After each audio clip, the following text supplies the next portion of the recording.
एक जो साधारण लड़की भी होगी ना, वो अपने पति के मान सम्मान की रक्षा करेगी। आप इतनी बोल्ड हैं कि आप आके खुलेआम आप लोग नेशनल टीवी पे मेरे खिलाफ बयान दे रही हैं कि मैं ना ड्रिंक्स करता हूँ, ना मैं आज तक टच ड्रिंक्स किया हूँ, ना ही दारू पिया हूँ, सिगरेट पिया हूँ, ड्रग्स लेता हूँ। 9 घंटे कोई काम करके 8-9 घंटे आएगा, पागल है क्या कि आपको मारना शुरू करेगा, दिन में ठीक हो जाएगा? कि स्टैंडर्ड, पैसा, यही सब बातें ये करती हैं। मेरे पास आज भी प्रूफ है ये इसमें। सब प्रूफ मैं आपको जनता के सामने मैं पेश करूँगा। ये किसके साथ भागी है? रात-दिन एक करके मेरे फादर नाइट में ड्यूटी करते थे जानबूझ के कि उनको 2 पैसा ज़्यादा मिले और मुझे पढ़ा सकें। मैं उनको जब सेटल हो जाऊँ तो उनको छोड़ दूँ?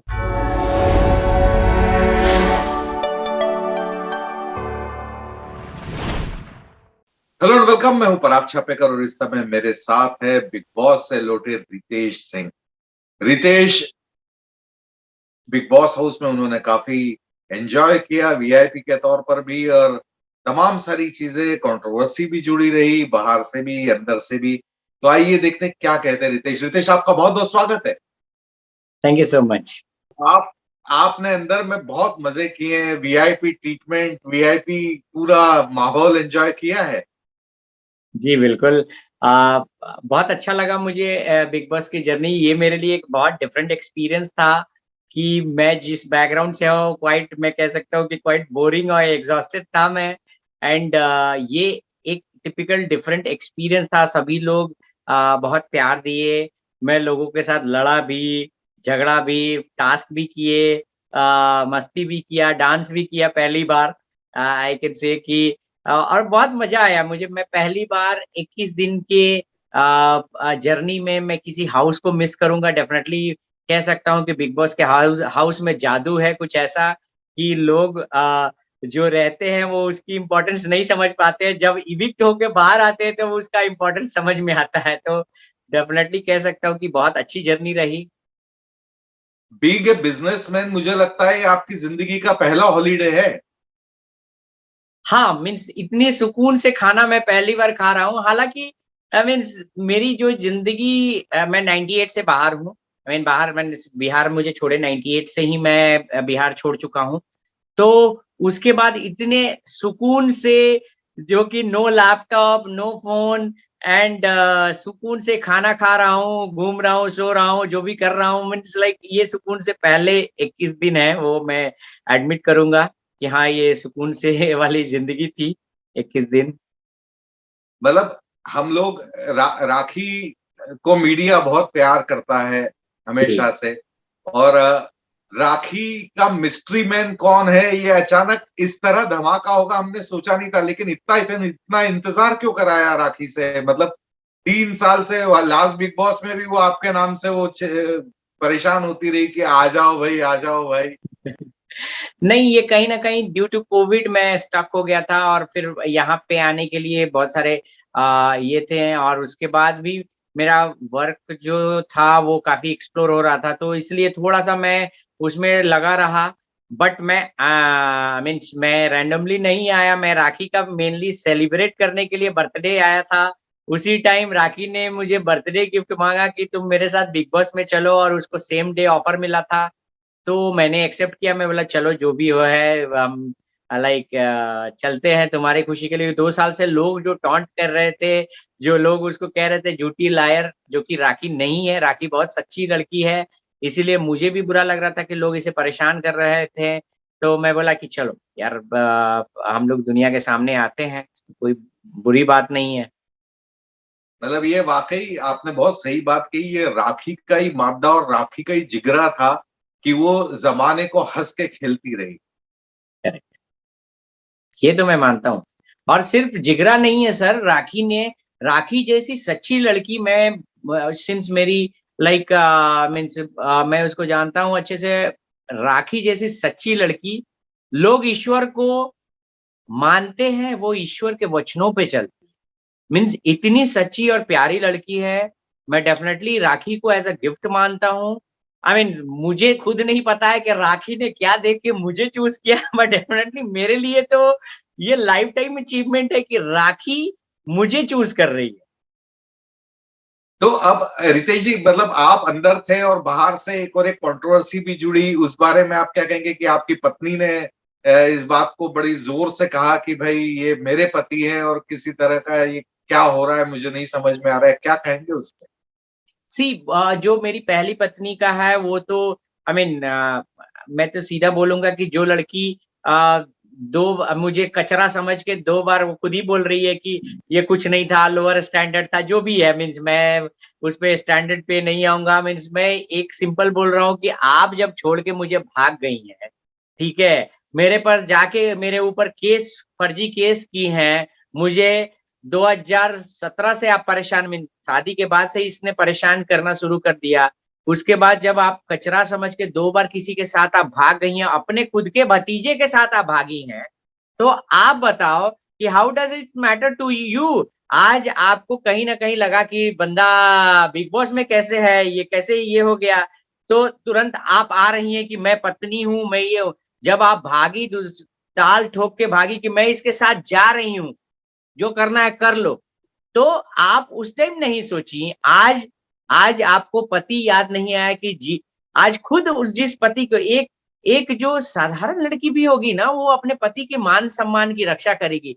मैं हमारा समाज में मुझे जहाँ तक लगता है कि भारतीय नारी हमारे यहाँ जो है, वो पति के मान-सम्मान को पहली ऐसी नारी होगी ना, जो पति को हमेशा गिराना चाहती है, हर वक़्त गिराना चाहती है। वो कहीं न कहीं लोगों को समझ में आता है। उन्होंने कहा है कि मुझे घूंघट रखा जाता है। आप जो पिक्चर शेयर किया उसी में देखो ना, वो शादी की पिक्चर है उसमें घूंघट नहीं रखा है और कैसे वो घर पे घूंघट रखेगी।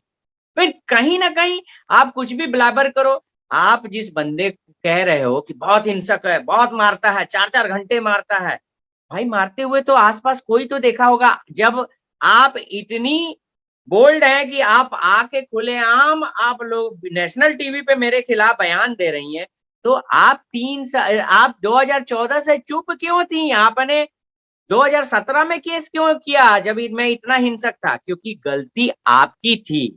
अगर वो भी आपने फर्जी केस किया क्योंकि मेरे ओर से मेरे पेरेंट्स बहुत इनोसेंट है। उन्होंने ये रीड कर लिया था कि यही एक बंदा है जो कमाता है और उसके बाद इन्होंने टारगेट शुरू किया कि इनकी मनमानी चलते रहे, मैं चुप रहूँ। मैं चुप रहा अभी, मैं चुप रहा, मैं इतने साल तक चुप रहा, मैं झेल रहा था झूठा केस, झूठा ये, मैं हमेशा जाता था। जिस जिस वक़्त मैं केस लड़ने इनके सिटी में जाता था, मुझ पर जानलेवा हमला भी हुआ, मैंने एफआईआर भी की, कुछ भी नहीं हुआ, फिर भी मैं चुप रहा। मैं रिस्क उठा के जाता था कि चलो जो होगा देखेंगे। बट अपने बच्चे के लिए मैं इनकी पोल नहीं खोला था।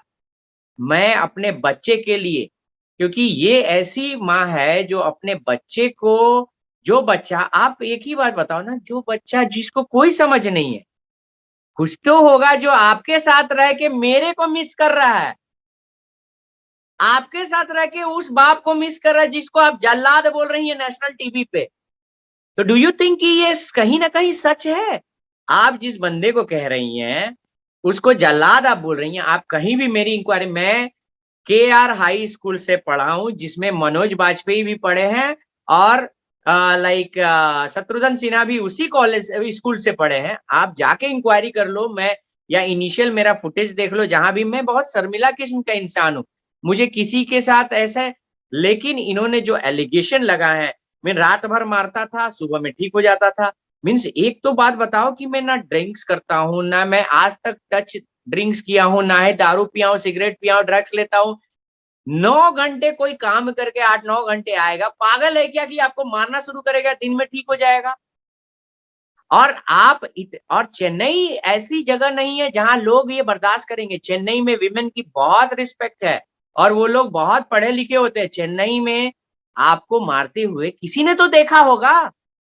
तो 2014 से आप 2017 तक आप रही और आप एग्जाम्पल दे रही हैं कि मेरे माँ लोग बाप दूसरे ये कमरे में रहते थे, ये मारता था। मेरे माँ-बाप बिहार में रहते हैं। मेरी बहन सॉफ्टवेयर प्रोफेशनल है, वो बैंगलोर में रहती थी। ये मेरे साथ चेन्नई में रहती थी। कैसे वो मारते हैं, आप मुझे बताओ। एक एक कॉल ये इनकी कॉल हिस्ट्री ले लो, मेरे माँ-बाप की कॉल हिस्ट्री ले लो। एक कॉल इन्होंने शादी के बाद मेरे माँ-बाप और मैं मीन्स मेरी सिस्टर को नहीं किया है। एक कॉल इन्होंने नहीं किया है।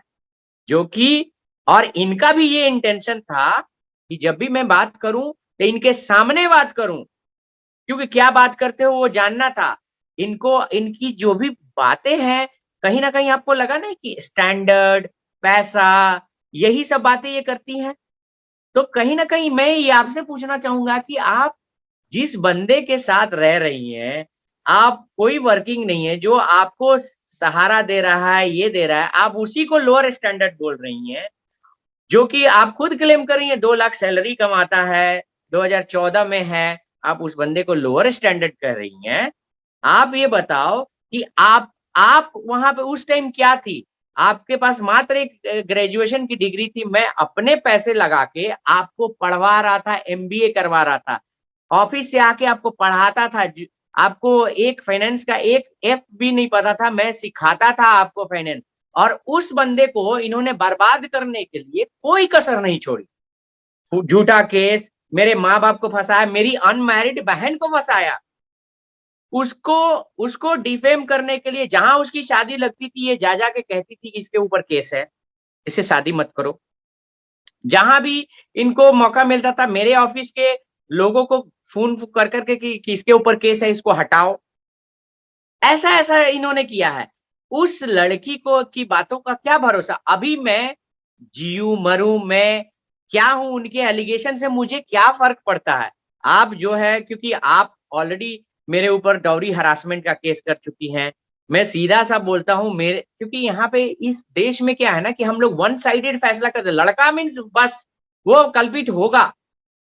क्योंकि मेरी उस टाइम वॉइस नहीं थी, मैं हर चीज़ में था, लेकिन मैं एक पॉपुलर इंसान नहीं हूँ, ना ही मेरी मैं बोलते रह जाता था, भाई मेरी प्रूफ़ देख लो, मैंने उस टाइम भी सीएम को लिखा था, सब चीज़ लिखा था विथ प्रूफ़। इन्होंने जितने मनी एक्सटॉर्ट किए हैं, मेरे पास आज भी प्रूफ़ है ये इसमें।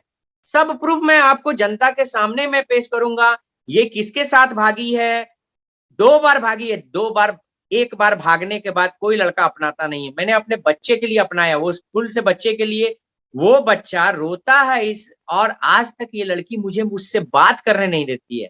मैं एक लौता लड़का हूँ, मेरे माँ-बाप आखिरी पड़ाव पे हैं अपनी ज़िंदगी के, सीनियर सिटीज़न हैं, वो बेचारे देखने के लिए तरस गए हैं मेरे बच्चे को। ये ऐसी निर्दयी है कि उनको देखने तक नहीं देती है, बात कराना तो छोड़ दो। ये जब वो मिलने आए थे उससे, उसी दिन ये लेके भाग गई उस लड़के के साथ और जाके मेरे खिलाफ झूठा केस वहाँ किया।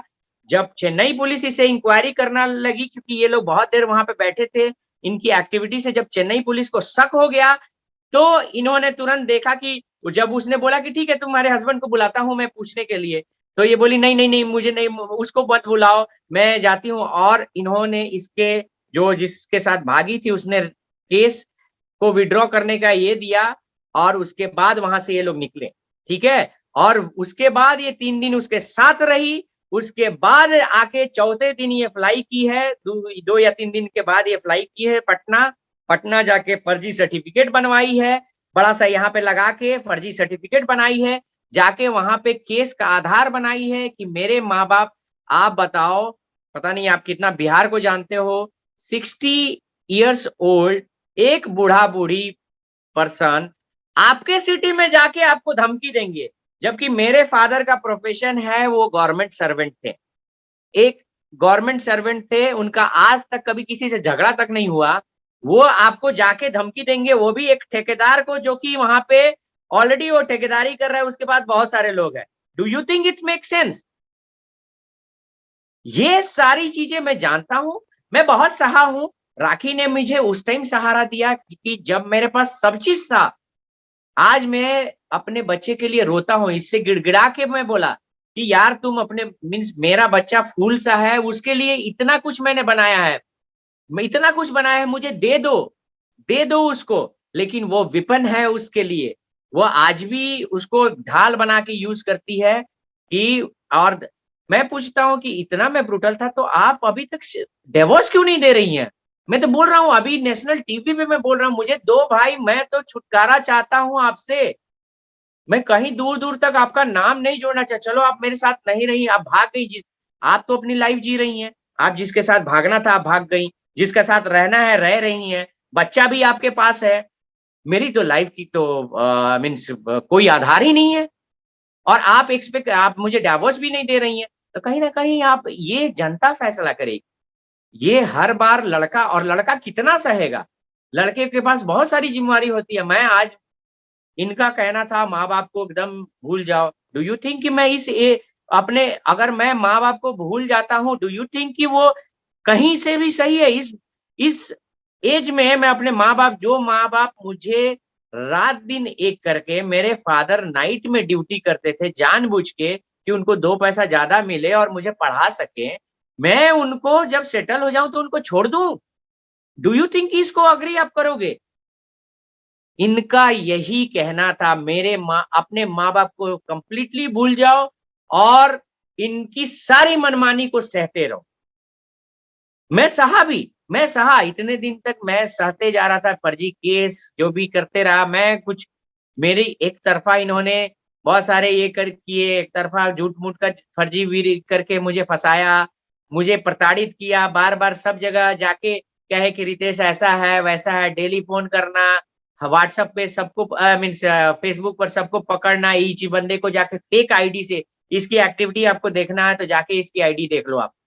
फेक आईडी हजारों है, हजारों लोगों से ये कांटेक्ट करती है, डेली फ्री है। तो मैं यही पूछता हूँ कि भाई, एक और पूछता हूँ, आप जब प्रताड़ित होते हैं तो क्या करते हैं? अपने घर जाते हैं, अपने माँ बाप पे जाते हैं। ये प्रताड़ित होती है तो घर नहीं जाती, इनके माँ बाप बिहार में रहते हैं, नवादा में, और ये जाती है दिल्ली। क्यों भाई?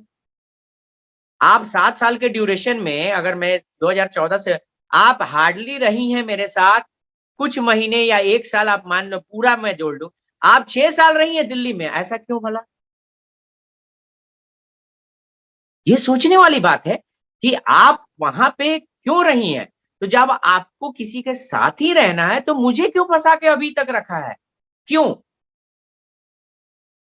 आप मुझे तो, ठीक है, मेरी आपकी जिंदगी जिंदगी है, मैंने आपसे एक, और कैसे शादी हुई, क्या शादी हुई, मैं सब डिटेल आप लोगों को शेयर करूंगा विथ प्रूफ। ठीक है, सब डिटेल शेयर करूंगा, आपको विथ प्रूफ में शेयर करूंगा, आप देखना। उसके बाद मैं चाहता हूं कि जनता फैसला। बिल्कुल सही बात आपने आपकी व्यथा मैं समझ सकता हूँ। लेकिन अब मतलब अब राखी रितेश के साथ नज़र आएँगी अब खुलेआम, क्योंकि अब तो अब नेशनल टीवी पर आ चुके हैं। अब आप रितेश और राखी साथ रहेंगे अब? डेफिनेटली मैं राखी के, राखी का मेरा जो, मैं बता रहा हूं कि राखी ने जो हाथ थामा था उतना बड़ा दिल किसी का नहीं होगा। मैं लास्ट, अपने आखिरी सांस तक ये दिल में सिर्फ राखी रहेगी, क्योंकि उतना बड़ा फेवर कोई नहीं करेगा। डेफिनेटली हम लोग वेट कर रहे हैं कि इनका अब ये फॉर्मल डाइवोर्स हमें दें और हम लोग फॉर्मल मैरिज विद अनाउंसमेंट सबके साथ करें। चलिए, आपका बहुत-बहुत शुक्रिया और मैं उम्मीद करता हूँ कि आपकी शादी का न्योता हमें भी मिलेगा। डेफिनेटली सर बिल्कुल आपको मिलेगा। चलिए।